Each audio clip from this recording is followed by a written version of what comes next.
I'll impress her with a big win. I thought. She left me when I went all in. My name is Marcus. I'm 28, and I deal cards for a living. I used to come home to coffee brewing and scrubs on the bathroom floor. Now I come home to silence and turn my mug upside down, just like she did. You'd think a dealer would know better. I saw every angle, knew every tell, understood the math that grinds everyone down. But knowing isn't doing. I had the perfect plan that Tuesday night.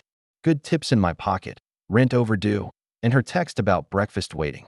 I was up 800, enough to fix things, to show her I had control. The chips felt like promises. Her single-period reply felt like goodbye. I kept playing. She kept waiting. By morning, I'd turned our rent money into nothing, our future into a note on the kitchen table, and her engagement ring, bought with a poker win, into the heaviest thing I'd ever held. When you're losing the woman you love one hand at a time, why can't you just walk away? The pit boss Randy waved me over to table 3, and I felt that familiar tightness in my chest, not from nerves about dealing, but from the $260 I'd make tonight burning a hole in my pocket before I'd even earned it. Tuesday nights at the Riverside Casino in Reno meant convention crowds, and convention crowds meant decent tips. I needed those tips more than usual. The rent notice in my locker had yesterday's date on it, making us officially $1,400 behind. Marcus, you're on 3 tonight, Randy said, checking his clipboard. Software conventions got them feeling generous. I nodded and headed to my table, running my thumb across my fingertips the way I always did before a shift. Clean hands, steady hands. Sarah used to say she loved my hands, back when she still watched me practice chip tricks at our kitchen table. That was before she started leaving nursing brochures next to my coffee mug. Before her goodnight kisses became quick pecks on the forehead. Mrs. Chen already sat in her usual spot, third base, sorting her chips into perfect stacks of 5. She'd been playing my table for 2 years now, every Tuesday and Thursday. Always the same $100 buy-in. Always the same patient smile when she lost. "How's that pretty girlfriend of yours?" she asked as I settled behind the table. "Good. Working nights at the hospital." I shuffled the cards, keeping my face neutral. Sarah wasn't working tonight. She'd specifically taken the night off so we could have breakfast tomorrow morning after my shift. Her text from earlier still glowed on my phone. "Mel's Diner at 7:30? Missing you."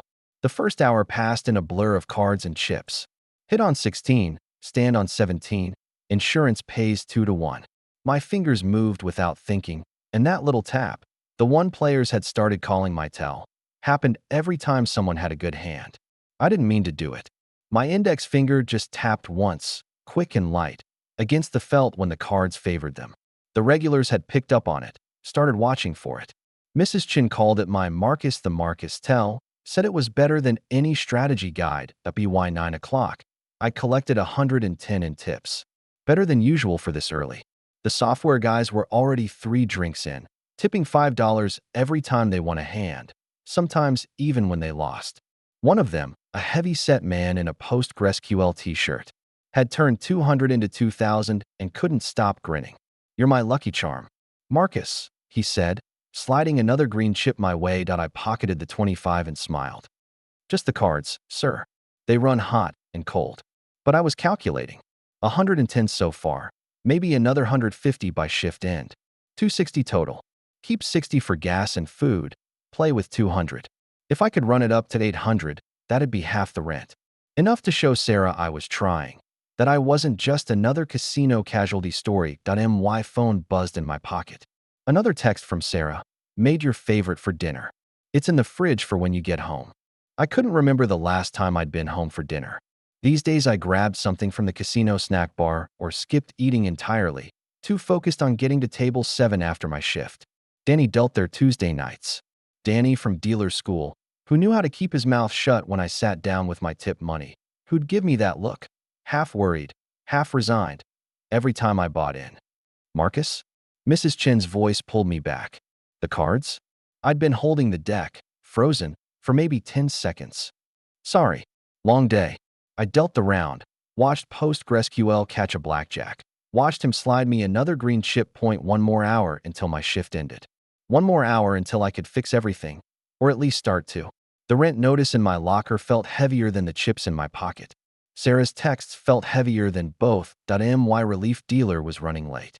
That meant extra time dealing, extra tips, extra ammunition for the real night ahead. By 10 o'clock.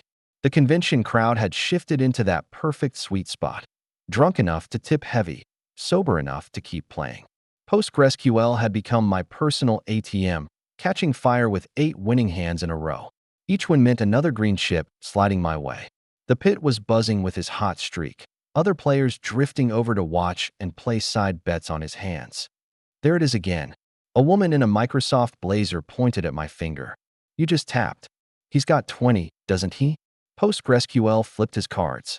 20 indeed. The table erupted. My tell had become the night's entertainment, and I couldn't control it any more than I could control my need to walk to table 7 after my shift. Marcus, the Marcus strikes again, Mrs. Chun said, watching me with those careful eyes of hers. She'd started doing that lately, watching me instead of her cards. You seem anxious tonight. Just tired. I collected the cards, shuffled. My hands moved steady even when nothing else in my life did. The tips kept coming. By midnight, I'd crossed $200, mostly in greens and reds stuffed in my shirt pocket. The weight felt good, felt like possibility. In my head, I was already at Danny's table, already turning this 200 into 4, into 8, into enough. You know what I love about this game? PostgreSQL leaned forward, words slightly slurred. It's honest. You win or you lose. No meetings about meetings. No code reviews. No politics. Just math and luck. Sometimes the math wins, I said, dealing another round. But sometimes luck does. He caught another 20, slid me another chip. Like tonight. Feels like I can't lose. I knew that feeling. Knew it the way you know a drug, the way it hooks into your bloodstream and makes everything else fade to background noise. 3 years ago, right after Sarah and I moved in together, I'd gone on a heater that lasted 6 hours. One enough to pay 3 months' rent up front. Bought Sarah a leather jacket she'd been eyeing. She'd worn it exactly once before finding out where the money came from. Now it hung in our closet like evidence. My replacement dealer finally showed at 1:45, 15 minutes before shift end. Danny Chun, no relation to Mrs. Chun, slouched in with that half smile he always wore. Like the whole world was a private joke only he understood. Sorry, Marcus. Traffic. We both knew there was no traffic in Reno at 1:45 a.m. He'd probably been in the sports book, chasing some West Coast basketball game. No problem. I finished my last hand. Watched PostgreSQL finally bust on a hard 12. Even losing, he tipped me $10. I started my countdown procedure, sorting chips for the next dealer while Danny washed his hands at the little sink behind the pit. $260 in tips, all told. My best Tuesday in months. Sarah would be asleep by now, her alarm set for 6:30, just in time to meet me for breakfast at 7:30. 5 hours from now. Plenty of time to turn this seed money into something real. Table's been hot, I told Danny, keeping my voice neutral. PostgreSQL there has been printing money. Not anymore. PostgreSQL laughed, pushing back from the table. Think I'll quit while I'm ahead. Still up 1800. 1800. The number stuck in my head as I walked to the cage to cash out my tips. In my pocket, 320 stayed separate from the rest. Gas money, food money, emergency money. The rest went into my other pocket. $200. Clean, earned money that was about to become something else. The casino floor stretched between me and the exit, but my feet knew where they were going. Past the slots with their hypnotic music, past the craps table where someone was shouting about a hard 8, past the cashier cage where I should have been turning these bills into a money order for our landlord. Table 7 sat in the back corner of the pit, quieter than the main floor. Danny was already shuffling, his hands moving in that liquid way that made the cards dance. The table was empty except for one player at first base, and my favorite spot, third base, where I co-cards before making my decision. Sat open like it was waiting for me. I slid into the seat before I could think too hard about it. In 5 hours, I'd be at Mel's diner with Sarah. In 5 hours, I'd show her what I could do when the cards ran right. Danny looked at me, started to say something, then just nodded toward the chip rack. Buying in. $200 looked smaller when converted to chips. 8 green quarters, stacked neat in front of me like soldiers heading to war. Danny's shuffle was hypnotic, cards flowing through his hands in a way mine never quite managed.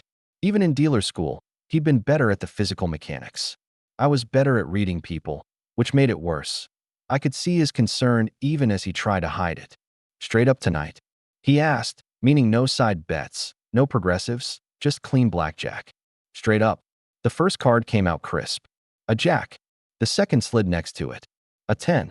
20. Danny showed a 6, flipped a 10, busted with a face card. Just like that, $25 became 50. There we go, I said, trying to keep my voice light. Like this was recreational.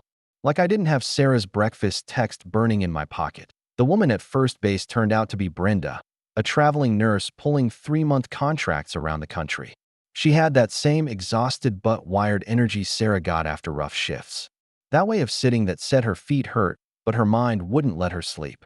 I'm at St. Mary's right now, she said, pushing forward a red chip. ER. You know it. My chest tightened. Heard of it. Great trauma team. This one charge nurse, Sarah something Martinez? She runs the tightest ship I've ever seen. You know her? I watched Danny deal my cards. 19. Don't think so. She's great. Though I heard she's been stressed lately. Something about her boyfriend or fiancé. Brenda caught a 12, hit it, busted. The other nurses say he works nights too. Ships passing and all that. My finger tapped against the felt, my own till giving me away. Danny's eyes flicked to the movement, then back to the cards. He knew about Sarah. Not everything, but enough. Rough for relationships, I said, placing another bet. 50 this time. The cards loved me in that cruel way they do when you need them most. Another 20, another win. My stack grew, 250, 300, 350. Each win felt like validation. See, I could control this. I could walk into Mel's diner tomorrow morning and slide cash across the table to Sarah. Tell her I'd picked up extra shifts. Tell her anything except the truth. You're on fire, Brenda said, watching my stack grow. What's your secret? No secret. Another win. 400 now. Just lucky tonight. Luck, she laughed, but it had an edge. I had a patient last week, gambling addiction. Lost his house, his kids. Kept talking about luck like it was a person who owed him something. My hand stayed steady as I placed another bet. 75 this time. That's rough. Sarah, that nurse I mentioned, she was amazing with him. So patient. Said she understood what it was like to watch someone you love disappear into something they can't control. Brenda caught a blackjack, pumped her fist. Natural. Maybe your luck is rubbing off. My phone buzzed. 3 a.m. exactly. Sarah, where are you? I'm at the diner. The words hit like cold water. Wednesday. It was Wednesday morning, not Tuesday night anymore. Time did that in casinos, folded and stretched until you couldn't trust it. I stared at the message, at the timestamp, at my chips. $550 now, so close to something meaningful. You okay? Danny asked, waiting for my play. Yeah, I typed back quickly. Got held up at work. Be there soon. Send. The response came fast. A single period. Just a dot, but it contained everything. Disappointment, resignation, the weight of every promise I'd broken without meaning to. Sarah had a whole language in her punctuation. Exclamation points meant genuine happiness. Question marks meant she was willing to talk. Periods meant she was done talking. Everything all right? Brenda asked. Fine. I pushed forward $100. Let's make this interesting. Danny paused, just for a second. That dealer pause that asks if you're sure. I nodded. The cards came out. 11. The best starting hand in blackjack. Double down. Danny asked, though we both knew the answer. I slid another 100 next to the first. 200 riding on one hand. Rent money. Breakfast money. Apology money. The hit card slid out of the shoe like fate itself. The hit card was a king. 21. $400 turned into $800 just like that, and I should have felt victorious. Instead, I felt Sarah's period sitting in my stomach like a stone. Nice hit, Brenda said, but she was checking her phone now too. Jesus, they're getting slammed. Multi-car pileup on $395. I watched her gather her chips, maybe $90 worth. She'd been playing smart, small bets, treating it like entertainment. The way normal people did. I better head back, she said, then paused. Hey, if you know that Sarah at St. Mary's, tell her Brenda said she's lucky to have someone who gets the night shift life. After she left, the table felt bigger.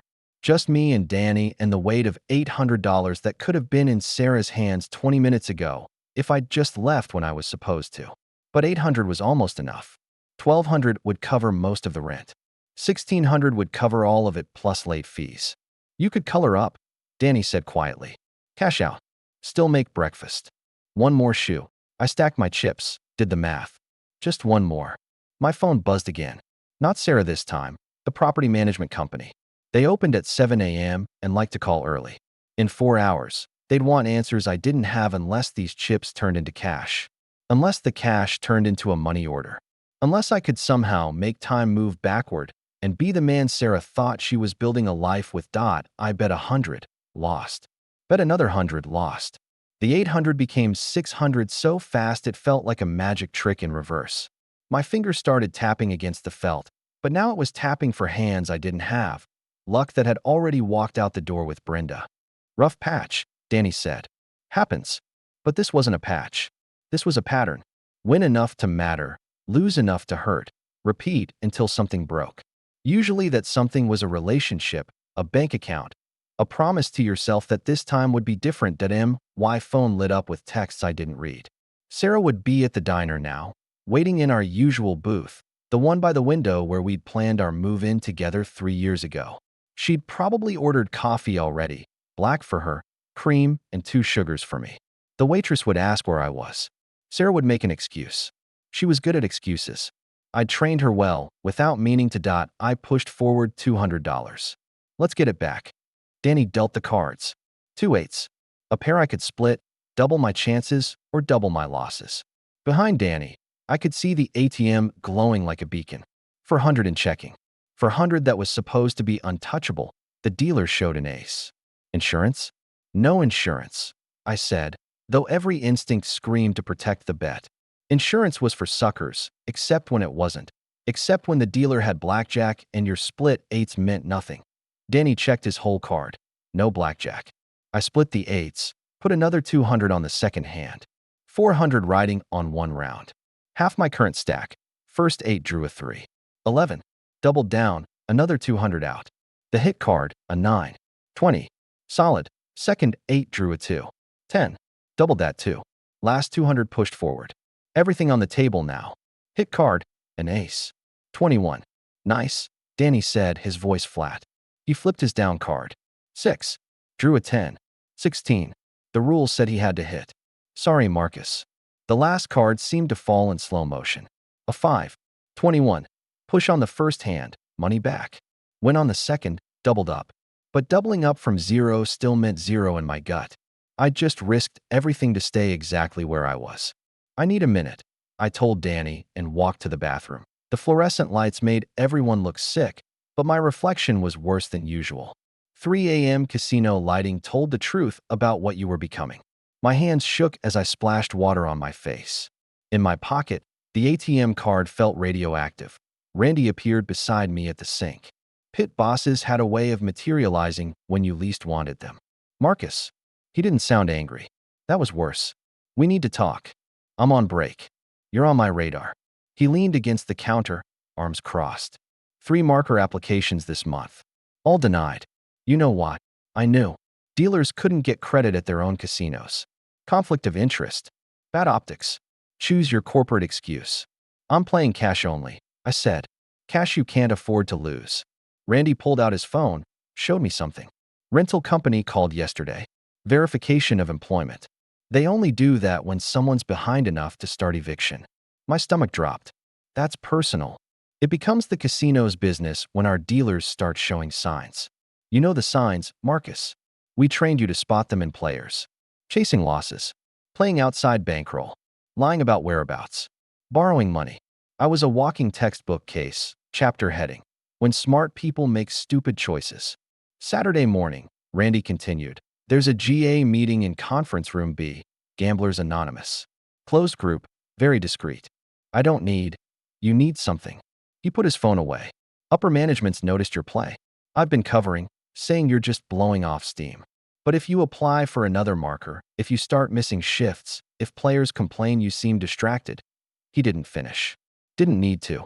Casinos had 0 tolerance for dealers with gambling problems. Too much risk, too much temptation, too much chance of an inside job. Just tonight, I said. I'm done after tonight. Randy studied me the way he studied players counting cards. Sarah, no? I didn't answer.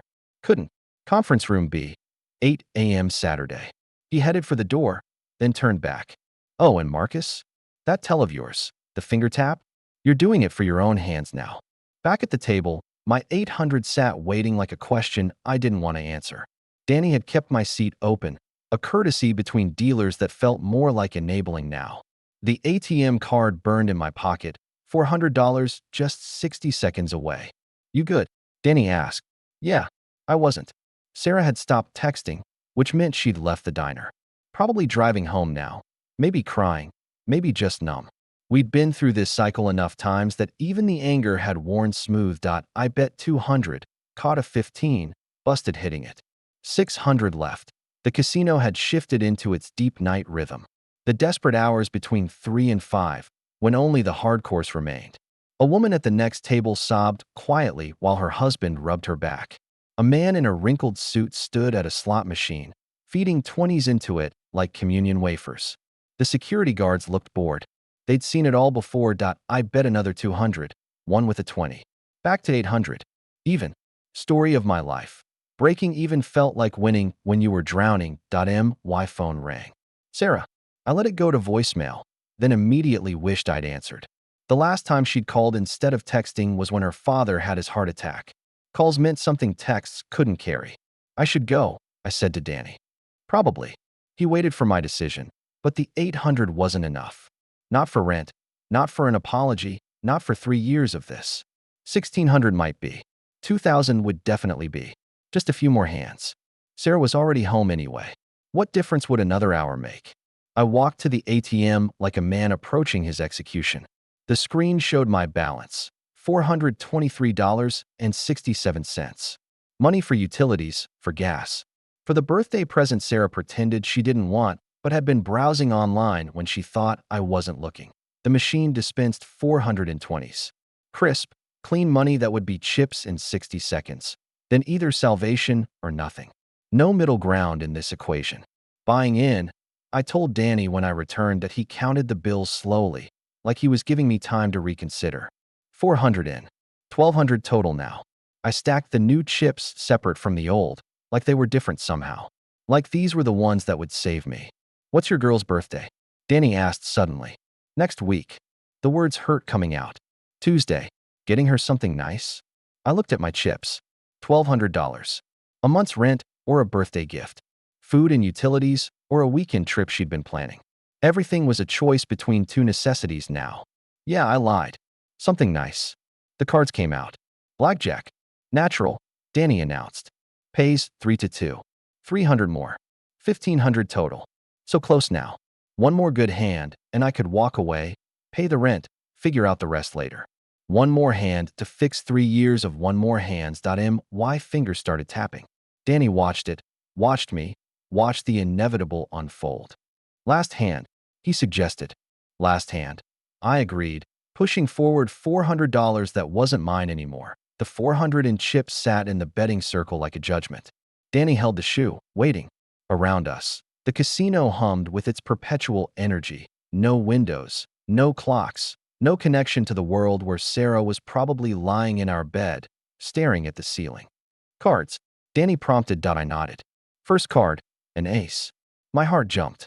Second card sliding across the felt, a 10. Blackjack. Danny announced without enthusiasm. He showed a 7, didn't qualify. Pays 3-2. $600 profit. 2,100 total. Enough for rent and utilities. Enough to pretend this was a victory instead of what it really was, a temporary stay of execution. Color up? Danny asked that I should have. Should have grabbed those chips and run for the cage. Instead, I sat there doing math that had nothing to do with reality. 2,100 could become 4,000. 4,000 could clear our credit cards. Clear credit cards meant a fresh start. One more. Danny's shoulders sagged slightly. Marcus. Just one. He dealt. I bet 500. Won. 2,600. Another hand. Another 500. Lost. Back to 21. The pattern emerged like a familiar song. Win, lose, win, win, lose, lose. The chips moved back and forth across the felt line that separated hope from disaster. Time dissolved. The voicemail notification from Sarah glowed on my phone screen, but I couldn't listen to it. Not yet. Not until I had something to show for this. Last hand of the shoe, Danny announced, showing me the cut card that I looked at my chips. 1900. Less than I'd had 20 minutes ago. The ATM called to me again, credit cards this time. 500 available on the Visa, 300 on the Discover. Cash advance fees didn't matter when you were already drowning. All of it, I said, pushing the entire stack forward. Danny's hand hesitated on the shoe. Marcus, I know what it is. 1900 on one hand. Our entire future riding on whatever came out of that plastic shoe. I thought about Sarah's engagement ring, bought with winnings from a night like this 2 years ago. The only time I'd ever walked away when I was ahead. The only time I'd put her before the action. Danny dealt slowly, like he could change destiny with reluctance. My first card, a 6. The second, a 5.11. The best starting hand except for blackjack. Double. Danny asked quietly that I couldn't. Had nothing left to double with. Hit. The next card would either save me or end me. No middle ground. Danny pulled it from the shoe with the practiced motion of 10,000 similar moments, none of which mattered like this one. A 10. 21. Danny showed his up card. An ace. Insurance. The question was automatic. He knew I had nothing left to insure with. No.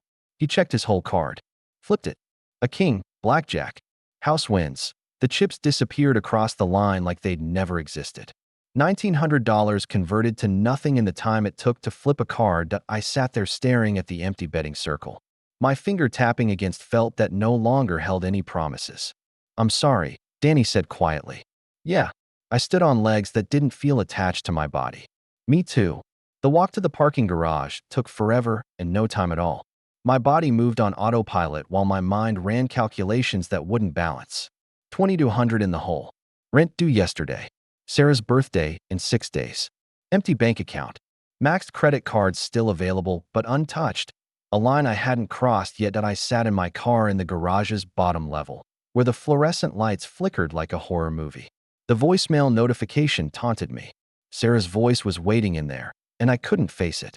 Not yet. Instead, I did what gamblers do. I made a plan. The Visa had 500 available. The Discover 300. Cash advances at 24.99% APR, but what was debt compared to losing everything? I could hit both cards, go back inside, turn 800 into 3,000. I'd done it before. My phone rang. Randy's name on the screen. I know you're in the garage, he said when I answered. Cameras, remember? I'm going home. Good. Do that. He paused. And Marcus? If you walk back in here tonight, you won't have a job tomorrow. The line went dead. Randy had just saved me from myself, though it didn't feel like salvation. It felt like being cut off from the only solution I could see. I started the car, pulled out of the garage into pre-dawn Reno. The city looked different at 5 a.m., exhausted, exposed, all its neon promises revealed as lies under the creeping daylight. I drove the familiar route home on autopilot, past the diner where Sarah had waited, past the gas station where I should stop but couldn't afford to. Our apartment complex sat quiet, most windows dark.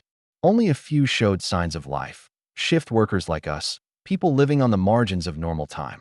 I parked in our assigned spot, number 237, right next to Sarah's Honda. The nurse parking sticker on her windshield caught the streetlight inside our apartment. Evidence of Sarah's morning routine littered the kitchen. Coffee mug in the sink, rinsed and placed upside down, her signature move. A banana peel in the trash. The dinner she'd mentioned in her text sat wrapped in the fridge. A post-it note on top. In case you're hungry, yes. Her handwriting looked tired. I checked our bedroom. Empty. Bed made with military precision, the way she did when she was anxious. Her work clothes from yesterday lay folded on the chair. But her overnight bag was gone from the closet. The voicemail. I had to listen now. Sarah's voice came through strained but controlled. I'm at the diner. I waited an hour. The rental office called my cell looking for you. Mrs. Patterson says we have until Monday or they start proceedings. I covered it with my credit card, the whole 1,400. I can't keep doing this, Marcus. I'm staying at Elena's tonight. Maybe for a few nights. I need to think. Please get help. The GA meeting Randy mentioned. Please go. I love you, but I can't watch you disappear anymore. The message ended. I played it again. Then again. Each time, Her voice sounded further away. On the kitchen table, centered perfectly like evidence in a trial, sat two items: the rental receipt showing Sarah's credit card payment and her engagement ring. The diamond caught the morning light coming through our window, throwing tiny rainbows on the wall. I picked up the ring. 2 years ago, I'd won $3,200 playing poker and walked away. Drove straight to the jewelry store. Paid cash. The salesman had asked if I wanted to finance it, get a bigger stone. I'd said no. What I had was enough. Now it sat in my palm, weighing nothing and everything. I didn't sleep. Couldn't. Instead, I sat at our kitchen table staring at the ring until the rainbows disappeared and regular daylight took over. 7 a.m. became 8. 8 became 9. The world moved forward while I stayed frozen, replaying every decision that led here. My phone buzzed. Text from Danny. You okay? Heard Randy had to call. I didn't respond. What was there to say? That I was fine. That sitting in an empty apartment, holding my fiancé's abandoned ring, was just another Wednesday. The refrigerator hummed. The clock above the stove ticked. Normal sounds that felt alien now. This was what Sarah heard every morning I didn't come home, every breakfast I missed, every promise I broke. This quiet wasn't peaceful, just empty. Another text, this one from work, staff meeting at 2 p.m. Mandatory. Randy's warning echoed. If I'd walked back in last night, I wouldn't have a job today. But I hadn't walked back in. Small victory. The kind that felt like defeat. I made coffee, using the machine Sarah had bought us last Christmas. A Keurig, because she was tired of me leaving the pot on all day. I used her favorite mug out of habit, then stared at it like it might explain how we got here. The truth was simpler than I wanted it to be. We got here one hand at a time, one justified decision at a time, one last time at a time. The slope was so gradual you didn't notice until you were at the bottom, looking up at a cliff face. My phone rang. Sarah's sister, Elena. She's okay, Elena said without preamble. But she doesn't want to talk yet. I know. Do you? Do you really know, Marcus? Elena's voice carried 3 years of watching her sister suffer. She covered your rent with money she was saving for continuing education courses. Did you know that? I hadn't. She's been accepted to the nurse practitioner program at UNR. Starts in fall. Was going to surprise you once she'd saved enough for the first semester. Elena let that sink in. That's gone now. Because of you. Elena, the meeting is Saturday at 8. Randy told her about it. She wants you to go. I will. You've said that before. She was right. I'd promised to quit so many times the words had lost meaning. After the first 1,000 lost. After the car repo scare. After missing her birthday dinner last year. Each promise sincere in the moment. Each one broken within days. This is different, I said. What? I looked at the ring, still in my hand. Because she left. Elena was quiet for a moment. The ring was my idea. She didn't want to take it off. Kept saying you'd want it for her. That it meant you could control it when you wanted to. I told her that made it worse, not better. After she hung up, I sat with that truth. The ring did make it worse.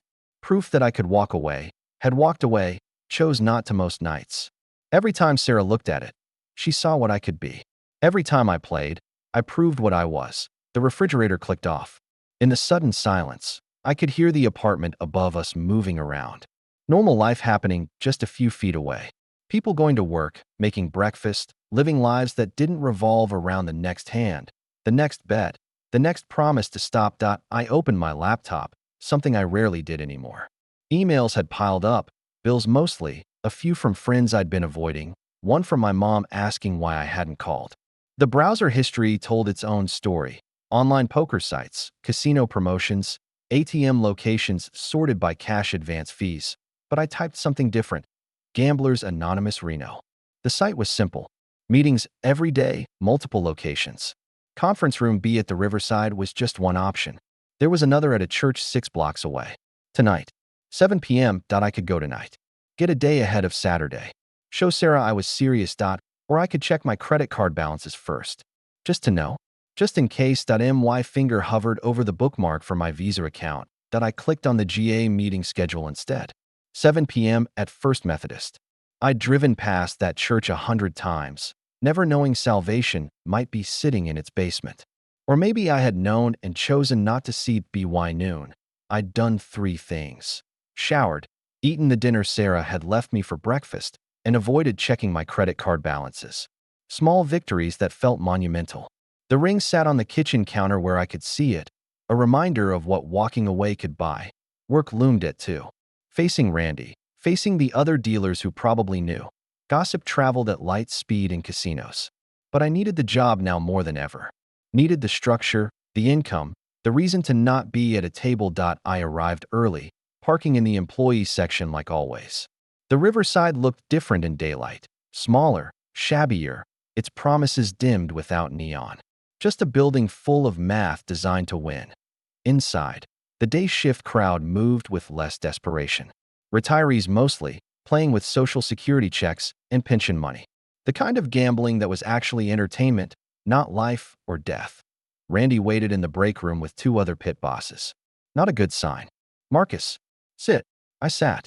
The coffee machine gurgled in the corner. Someone had left a half-eaten sandwich on the table, turkey and Swiss growing stale. We're not firing you, Randy started, which meant they'd considered it. But we're moving you to days. Temporarily. Starting tomorrow. Days meant less money, fewer tips, but also fewer temptations. The day shift dealers rarely played after work. Too tired, too old, too smart. For how long? Until you complete a program. GA, therapy, something with documentation. HR's requirement, not mine. One of the other pit bosses, Constantine, slid a paper across the table. You'll need to sign this. Acknowledges the schedule change and the requirement. Also includes a prohibition on gambling at any riverside property, effective immediately. Any property. We own 3 casinos in Nevada, 2 in California. You're banned from all of them as a player. You can work, that's it. It should have felt like a punishment. Instead, it felt like relief. 5 fewer places I could lose money. I signed. Good. Randy collected the paper. You're off tonight and tomorrow night. Day shift starts Friday at 10 a.m.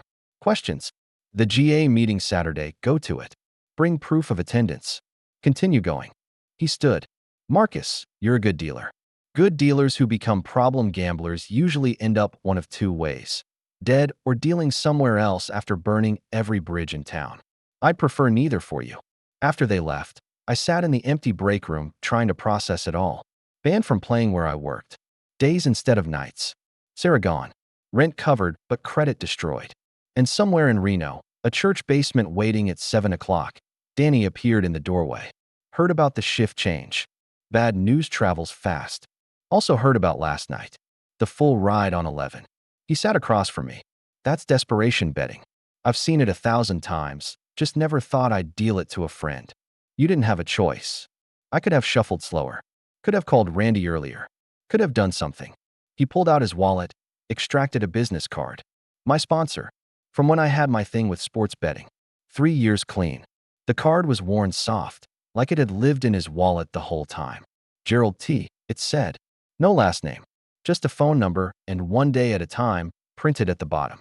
He works swing shift at the hospital. Danny continued. Maintenance. Good guy. Knows the life. St. Mary's. Yeah, why? Because that's where Sarah worked. Because the universe had a sense of humor. Because everything connected in ways that made you crazy if you thought about it too long. No reason. I pocketed the card. Thanks. The day shift isn't that bad, Danny offered. Steadier. Quieter. Maybe what you need right now. Maybe. Or maybe it was just another form of the same poison, measured in smaller doses.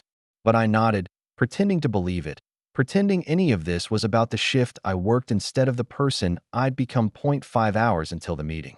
5 hours to decide if I'd actually walk through those church doors or find another ATM. Another game, another last hand to fix everything. The ring waited at home. Catching light I couldn't see from here. The First Methodist Church squatted on Virginia Street like a stone judgment. Its basement windows glowing yellow against the early evening dark. 7 p.m. on the dot, and I sat in my car across the street, watching people filter down the exterior stairs. Normal-looking people. People you'd pass at Safeway or sit next to at a movie. Not what I'd expected, though I couldn't say what that was. My phone buzzed. Sarah. No, Elena again. She wanted me to check if you went, she said. I'm here, but not inside. I could see the church door from where I sat. 20 steps, maybe 30. The longest walk of my life waiting to happen. It's hard, I admitted. Harder than losing her. That was the question, wasn't it? What was harder, admitting you had a problem or living with the consequences of denying it. I'd been choosing consequences for 3 years. Maybe it was time to try something else. I'll go, I said. Marcus. Elena's voice softened slightly. She kept the ring. Thought you should know. Said she's not ready to give up completely. But this is it. The last chance. After she hung up, I sat for another minute. Sarah kept the ring. Hope was a dangerous thing for someone like me. But there it was, fluttering in my chest like something wounded but still alive that I crossed the street before I could talk myself out of it. The basement smelled like coffee and industrial carpet. Folding chairs arranged in a circle, about 15 people already seated. A banner on the wall, Gamblers Anonymous, a day at a time. Next to it, the 12 steps I'd heard about, but never read. First time, a woman about my mother's age smiled at me. Coffee's over there. Meeting starts in 5. I got coffee. I didn't want just to have something to do with my hands. Black, no sugar. Penance coffee. Around me, people chatted about work, weather, the Wolfpack's chances this season. Normal conversation that felt surreal given why we were here. Everyone take a seat, a man announced. 40-something, wearing a UPS uniform. I'm Tom, and I'm a compulsive gambler. Hi, Tom. The room responded in unison, and just like that, it started. No dramatic music. No spotlight. Just people sitting in a circle, admitting to things I'd never said out loud. A grandmother who'd lost her retirement playing slots. A college kid who'd dropped out after losing his tuition at poker. A surgeon who'd nearly lost his license writing himself prescriptions to stay awake for marathon blackjack sessions. When they got to me, I almost passed. Almost said I was just observing. But Elena's words echoed. Last chance. I'm Marcus, I heard myself say. And I'm a compulsive gambler. I lost my fiancée this week. Lost her because I couldn't stop. Don't want to lose anything else. Hi, Marcus, they said, and somehow that simple greeting felt like the first honest moment I'd had in years. After the meeting, Tom approached me in the parking lot. Up close, I could see the where patterns life had left, lines around his eyes. Hands that had gripped too many losing cards. The slight stoop of someone who'd carried shame like luggage. Good sharing there, he said. Takes guts the first time. Doesn't feel like guts. Feels like desperation. Same thing sometimes. He pulled out a pack of gum, offered me a piece. You mentioned dealing cards. That's tough. Like an alcoholic working in a bar. They moved me to day shift. Away from my table. Your table. The one where I played. Lost. Whatever you call it. Tom nodded. I had my machine. Video poker at the Peppermill. Knew its sounds, its rhythm, even had a name for it. Sheila. How sick is that? Naming the thing that was killing me. We stood in the church parking lot, watching traffic pass on Virginia Street. Each car could be heading to a casino. Or home. The choice that made all the difference. You have a sponsor? Tom asked. A friend gave me a number. Gerald something. Gerald T. Good man. Plumber at the hospital. He's helped a lot of us. Tom handed me a white chip. That's for today? 24 hours. You make it through tonight without placing a bet. You've earned it. The chip was light plastic, nothing like casino chips. But it felt heavier somehow. More real. What if I don't make it? Then you come back tomorrow and try again. That's all any of us can do. He started toward a beaten pickup truck, then turned back. Marcus? That fiancée who left. She did you a favor. Sometimes losing everything is the only way to start getting it back. I drove home the long way, avoiding the strip with its neon invitations. The white chip sat on my dashboard like a talisman. 24 hours. I could do 24 hours. The apartment felt different when I walked in. Same furniture, same walls, but the silence had shifted from empty to expectant. Like the space was waiting to see who I'd become. Sarah's coffee mug still sat upside down in the dish rack. I left it there. I called the number Danny had given me. Gerald answered on the second ring. Danny's friend? Yeah, he mentioned you might call. You make it to a meeting? Just got back. Good. That's half the battle. The other half is not going out again tonight. His voice was gravelly, but kind. You feel like using? Using. Strange word for gambling, but accurate. We used it like a drug, a drink, a way to not feel what needed feeling. Every minute, I admitted. That's normal. The first few days are brutal. Your brain's screaming for its fix. But it gets easier. Not easy, but easier. A pause. You working tomorrow? Friday. First day shift. I'm at the hospital Thursday nights. Maintenance.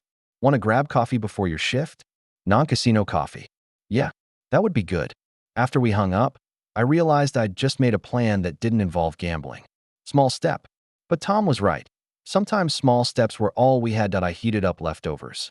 Watched the news without registering it. Checked my phone every 5 minutes for messages that didn't come. At 11 p.m., I took a sleeping pill from the bottle Sarah kept in the medicine cabinet. Anything to make it through the night without the tables calling. 24 hours.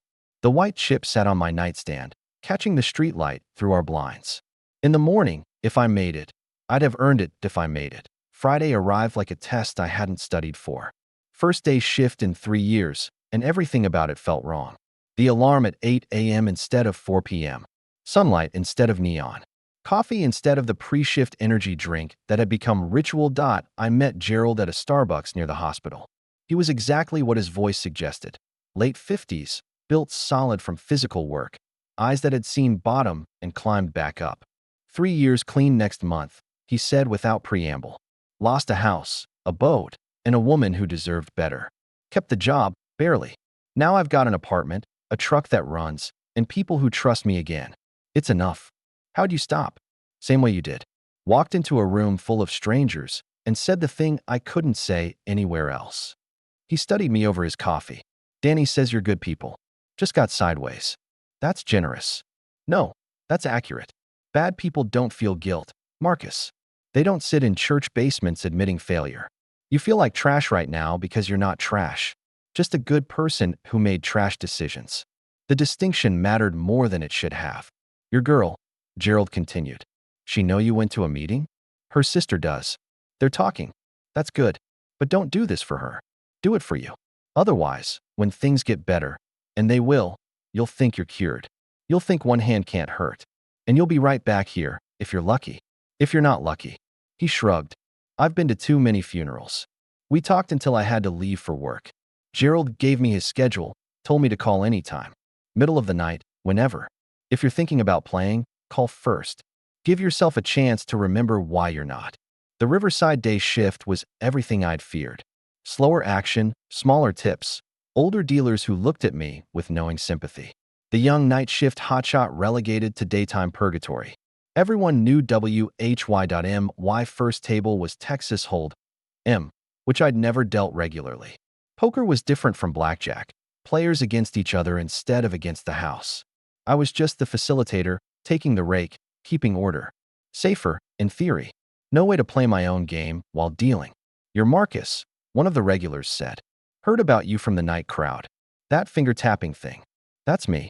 Well, we don't go for tells here. Just straight poker, no fancy stuff. The morning passed in a blur of shuffles and pots. Tips were modest, $2 here, $5 there.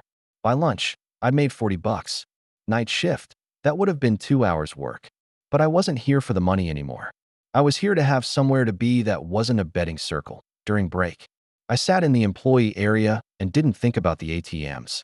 The cash advance option on my credit cards, the sports book just 50 yards away. Or rather, I thought about them constantly, but didn't move.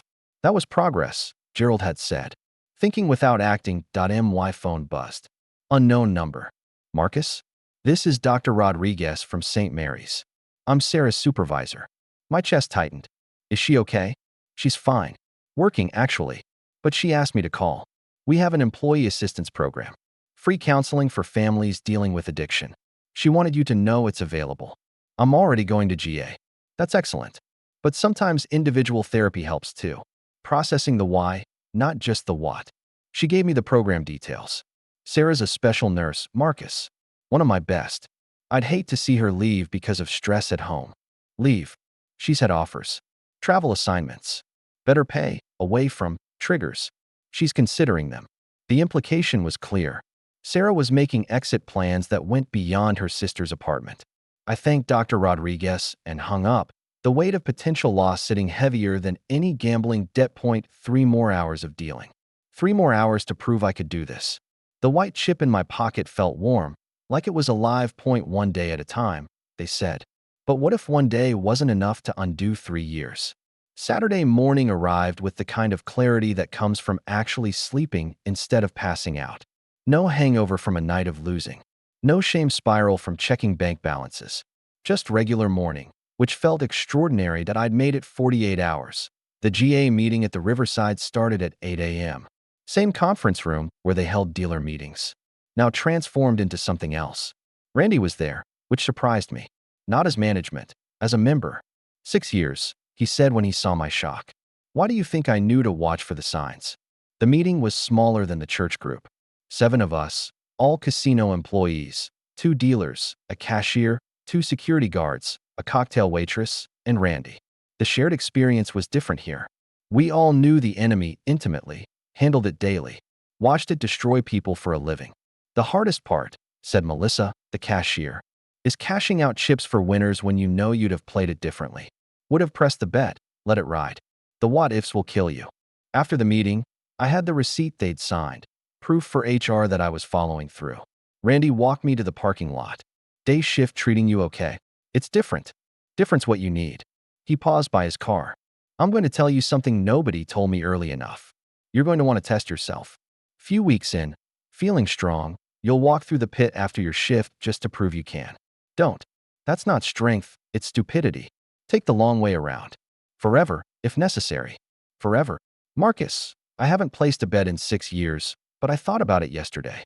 Saw a guy hit a royal flush on the poker machine, 100 grand payout. For just a second, I could taste it. That feeling doesn't go away. You just learn to live with it. I spent the afternoon cleaning the apartment. Not regular cleaning. The kind where you move furniture, scrub baseboards, tackle the dust that accumulates in ignored corners. Physical work to exhaust the mental loops. I found 3 casino chips under the couch. Riverside chips, $5 each, probably from my pockets over the months. I held them like archaeological evidence of who I'd been. Instead of cashing them, I threw them away. At 4 p.m., my phone rang. Sarah. Hi, she said. And that one word carried everything. Hi. Elena said you've been to 2 meetings. About to hit my 3rd tonight. The church again. Silence stretched between us, but not empty silence. Full silence. All the words we weren't ready to say crowding the line. I'm proud of you, she finally said. But I'm not ready to come home. I know. I need to see. I need time. To know this is real. How much time? I don't know. Dr. Rodriguez mentioned you called about the counseling program. She called me, actually. Said you were thinking about travel assignments. Another pause. I was. AM. Phoenix has an opening. 3 months, double the pay. Phoenix. Might as well be Mars. When? They need someone by the 15th. 8 days. 8 days to prove 3 years of destruction could be undone. The math was impossible, but I had to try.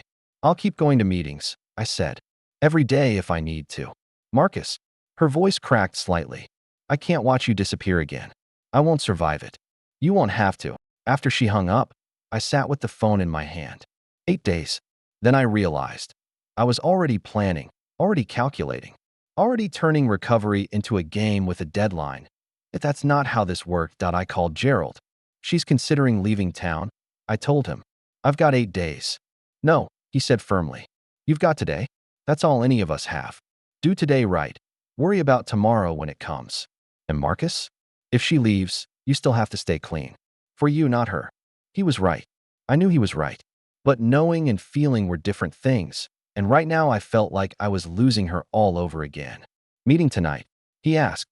7 o'clock. Good. Keep showing up. Even when, especially when, it feels pointless. That's when you need it most. The church basement became my new routine. 7 p.m., every night, same chair in the circle. By day 4, people knew my name without the introduction. By day 5, I was making the coffee, bad coffee, but it gave me purpose. 60,000, said Janet, the grandmother, on Tuesday night. That's what I lost before my son found out. His inheritance, his kids' college funds, gone into machines that promised to give it back. We all had numbers. The accountant who'd embezzled 200 grand. The teacher who'd lost 18,000 in one weekend. The construction worker who'd gambled away 3 houses he'd flipped. Why 2,200 seemed almost quaint by comparison. Until Tom reminded us it wasn't about the amount. I know a guy who killed himself over a $500 debt, he said. And another who lost millions and lived. It's not about the money. It's about what you'll do to get it, and what you become while losing it. Wednesday's day shift brought a familiar face to my poker table. Mrs. Chun.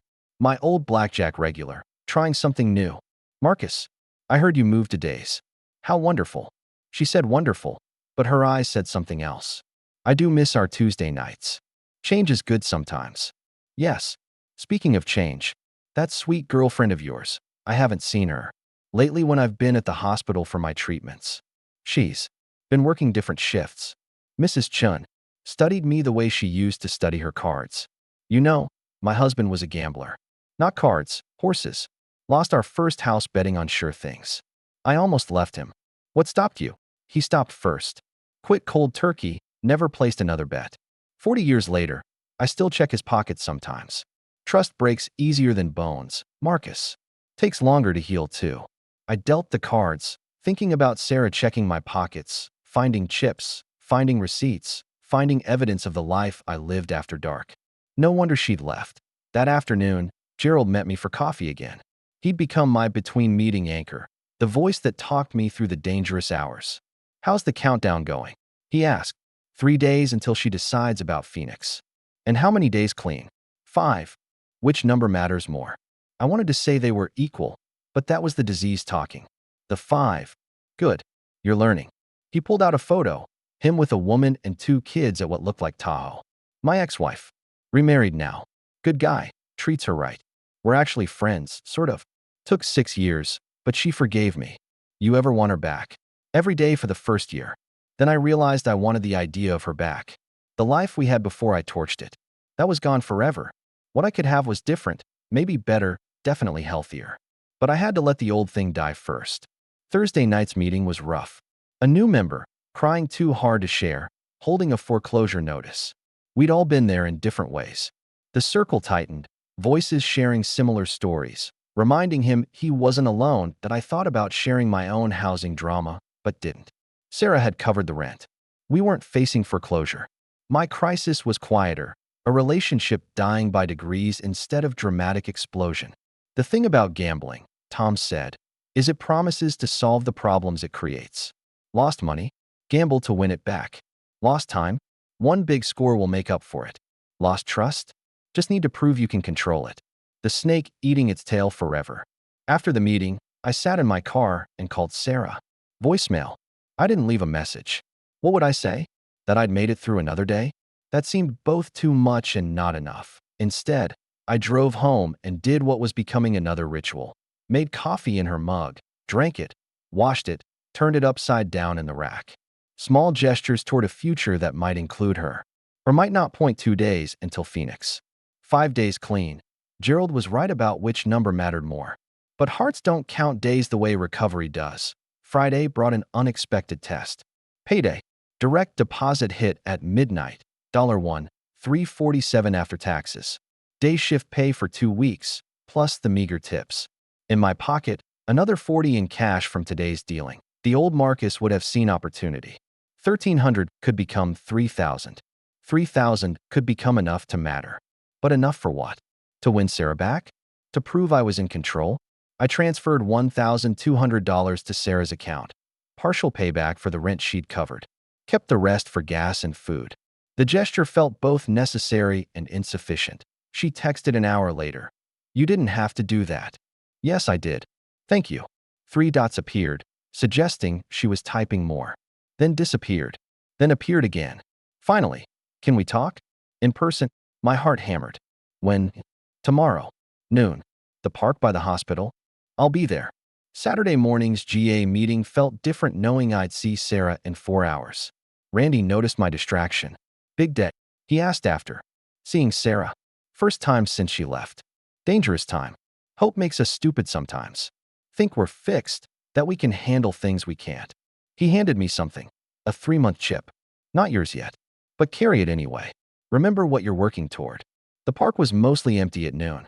Sarah sat on the bench where we used to eat lunch during her residency, when our schedules occasionally aligned. She looked tired. Beautiful, but tired. Hi, I said, sitting carefully distant. Hi. She studied me like a patient presenting symptoms. You look better. 6 days clean. 6 days. She said it like she was tasting the words. That's good, Marcus. Really good. But I've been here before. The promises, the fresh starts. Remember after my dad's heart attack? You swore you'd quit. That life was too short to waste. That lasted 2 weeks. I remembered. The ICU waiting room, making bargains with God, meaning every word until I didn't. This is different, I said. Because I left. Because I finally admitted I can't control it. Can't moderate. Can't just play a little. I'm an addict, Sarah. Saying that out loud to strangers was the hardest thing I've ever done, but also the most honest. She was quiet for a long moment, watching kids play on the swings across the park. Phoenix wants an answer by Monday. What do you want? I want. She turned to face me fully. I want to believe you. I want to trust that this time is real. But I'm scared, Marcus. Scared of hoping. Scared of staying. Scared of leaving. I can't promise I'll never think about gambling. Randy, my pit boss, 6 years clean and he still thinks about it. But I can promise I'll keep going to meetings. Keep working with my sponsor. Keep choosing recovery over relapse. Every day. That's the only way it works. She reached into her purse, pulled something out. Her engagement ring. I've been carrying this. Not wearing it, just carrying it. Like a question I can't answer. The ring sat between us on the bench, catching the afternoon sun. Phoenix is a good opportunity, she said. Double pay. New start. No memories on every corner. You should take it, I heard myself say. She looked surprised. What? If you need to go, go. I'll keep doing this whether you're here or not. Has to be that way, or it won't stick. The words felt like swallowing glass, but they were true. I love you, Sarah. Enough to let you save yourself if that's what you need. Tears started down her cheeks. I hate this. Hate what we've become. Remember when we used to talk about kids? A house with a yard? Normal problems like what color to paint the kitchen. I remember. I still want those things. Just don't know if I can want them with you anymore. She picked up the ring, held it to the light. 6 days isn't enough to know. I know. But maybe. She slipped the ring back in her purse. Maybe it's enough to wait. Phoenix has openings every quarter. I could defer. See how the next few months go. Hope, dangerous hope, bloomed in my chest. Really, I'm not coming home. Not yet. Elena's place is safer for now. But maybe we could try dinner. Coffee. Something normal people do. I'd like that. Tuesday? After your meeting? After my meeting, I agreed. She stood to go, then paused. Marcus? That money you sent, I put it in a separate account. For therapy. Both of us, eventually. If we're going to try, we need help. Okay. Keep going to meetings. Every day. Even when it's hard. Especially then. I watched her walk away. Not back to me, but not to Phoenix either. In limbo, like everything else. But limbo was better than gone. Limbo meant possibility 0.7 days tomorrow. Then 8. Then 9.1 day at a time. With Tuesday dinner as a maybe dash reward, IT would have to be enough. Days stacked up like chips I wasn't playing. 7 became 10. 10 became 14. Each day its own small victory. Each night its own battle against the urge to drive to a casino. Any casino except the ones that had banned me. The second Tuesday dinner with Sarah went better than the first. We talked about safe things. Her work, my meetings, the weather. Avoided the minefield topics. It felt like first dating again, except we knew too much about each other for real innocence. Gerald seems good for you, she said over pad thai at our old favorite place. He's been there. Knows all the tricks my brain tries to play. Like what? Like thinking I'm cured. Like believing one hand wouldn't hurt. Like convincing myself I was never really that bad. I pushed rice around my plate. Yesterday, I found myself calculating how much I could win if I just played perfect basic strategy with a $1,000 bankroll. What stopped you? Called Gerald instead. He talked me through it. Reminded me that perfect basic strategy still has a house edge. That the math always wins. The math always wins, she repeated. I like that. Takes the emotion out of it. Week 3 brought a new challenge. Handling cash tips without immediately converting them to gambling stakes in my mind. The day shift dealers had a tradition of pooling tips for a weekly dinner. Normal person behavior that felt foreign to me. You coming Friday? Asked Denise, who dealt roulette. We're hitting that new steakhouse. Maybe. Come on, Marcus. Be part of the group. We don't bite. I went. Sat at a table with 5 other dealers, eating ribeye and talking about everything except cards. Learned that Denise had grandkids. That Robert collected vintage guitars. That Amy was studying for her real estate license. Regular people with regular lives who happened to deal cards for money. I used to play, Robert mentioned casually. Blackjack. Lost my ass for 3 years straight. Wife threatened to leave. Quit cold turkey. How? I asked. Decided I liked being married more than I liked the action. Simple as that. Been 15 years now. Simple. Nothing about it felt simple to me. But maybe that was the point, making the complex simple. Choose Sarah over cards. Choose meetings over casinos. Choose recovery over relapse. Daily decisions that added up to a life. Week 4, Sarah agreed to couples counseling. Not moving back in, she clarified. Just talking. With professional help. Dr. Kaufman's office looked like every therapist's office. Soft colors, tissues strategically placed, certificates on the wall proving competence. Sarah and I sat on opposite ends of a couch that felt miles long. So, Dr. Kaufman began. Tell me why you're here. Sarah looked at me, then away. My fiancé is a gambling addict. I left him a month ago. We're trying to figure out if there's anything left to save. Brutal honesty. I appreciated it even as it stung. Marcus? Your perspective. I'm 28 days clean. Going to meetings daily. Working with a sponsor. Trying to prove I can be the man she fell in love with again. Were you that man before? Or was the gambling always there? The question hit harder than I expected. When had I been myself without the action? Before dealing? College? High school? I couldn't say.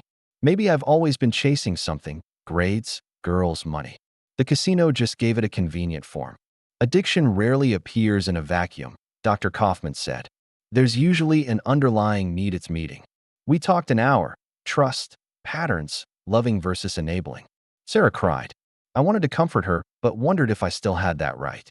Dr. Kaufman gave homework. Sarah would list what she'd need to see to trust again, specific, measurable things. I would write what I was really chasing when I gambled, not money, but the feeling under it. We'd compare notes next week. ATGA, I shared the session. Hardest part is seeing her pain, I said. Knowing I caused it. Wanting to fix it, but knowing I can't. Quickly, anyway. Time takes time, Tom said. Janet added that it took her son 2 years to let her babysit again. 2 years of proof. Worth the wait. 28 days clean felt huge in recovery, even if small, in casino time. 28 daily decisions not to bet. Nobody celebrated outside our circle. Here, every small victory mattered. Sarah still wore her ring on a chain under her scrubs. Gone from her finger, but not gone. The math of recovery was different. No jackpots, just days stacking up. 3 months, 92 days clean, everyone counted. Sarah measured trust in increments.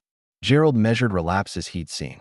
I counted obsessively, terrified one misstep would topple everything. The apartment felt expectant. Sarah began to come by more. First for forgotten things, then to talk, finally to share late dinners. One evening, while washing dishes, she brought up the ring. You bought it with winnings, she said. From the one time you walked away. She pulled the chain out. It's proof you could stop, but also proof you usually didn't. I don't know how to reconcile that. Maybe you don't, I said. She curled against me on the couch. Possibility, not forgiveness. Phoenix called again, she said. They still have openings. I braced. I told them no. I want to be here. But Marcus, if you relapse, I'm gone. No discussion. I understand. I did. This wasn't about money anymore. It was about watching someone you love choose something else. She unfastened the chain and held the ring in her palm. Ask me again, she said. Ask me now, when you're 92 days clean, and we both know what we're fighting. I picked up the ring, knelt, and promised. I'm a recovering gambling addict. I'll always be recovering. I go to meetings every day. I can't promise I'll never want to gamble, but I promise I'll choose you over that want. Every day. She cried, but this time with something like hope. Ask me in 6 months, she said. Ask me at 9 months clean, and I'll say yes. Recovery math, one day at a time. But planning for forever. I learned to replace old rituals. Evenings at the gym instead of table 7. Cooking with Sarah instead of slipping away. Dealing cards without tapping my finger. Mrs. Chin told me I seemed calmer. Gerald reminded me that Sarah waiting and working through this with me was better than any jackpot that I lined up my chips. White for 24 hours. Red for 30 days. Gold for 60. Blue for 90. Each earned by showing up when I wanted to hide. 9 more months meant more chips to earn. Countless meetings, therapy sessions, small resistances turned into habit that I called Gerald. She wants me to wait 6 more months, propose again at 9. Good woman, he said. How do you feel? Grateful, terrified, motivated, like I've got the best odds I've ever played. Outside, the Reno lights still glowed, but I had better places to be, a meeting at 7, dinner with Sarah, a life measured in honest days. I shut the blinds on the neon and stayed home point one day at a time.